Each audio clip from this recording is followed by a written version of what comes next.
Welcome to Station 2. Here at Station 2, you are going to be revising your narrative to make sure that it makes sense, to make sure that you have all of the elements of plot, and to make sure that you have included either flashback or foreshadowing.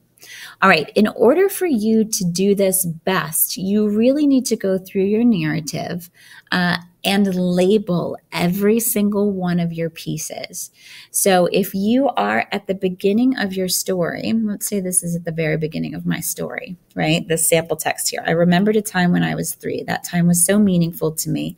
I wish this were that time. Here are your bananas, she said.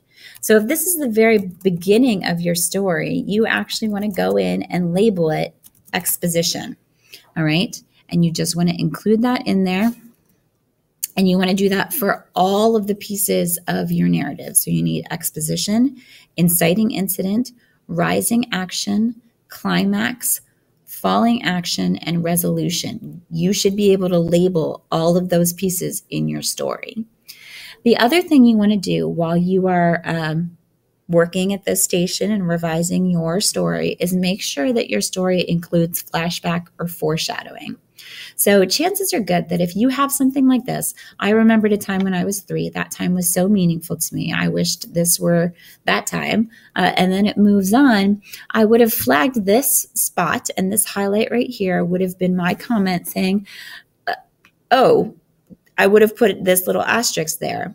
And you should realize, oh, this is a place where I should put flashback. I haven't actually created a flashback because there aren't actually any details. I've mentioned something that happens in the past, but I don't actually talk about it. So it's not actually a flashback yet.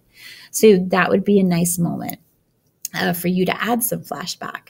You also need to make sure that your whole story makes sense. And the best way for you to do this is actually to have a neighbor read it. So you should have your partner or someone sitting at this station read your story and maybe explain to you what doesn't quite make sense. I have left feedback on your narrative. So if there's any point in your story that doesn't make sense, I would have noted that. But if you're not quite sure why it doesn't make sense, then you can always ask someone else at your station to read that portion of your story and explain what doesn't quite make sense to them. All right, you should be all set. Go ahead and revise your text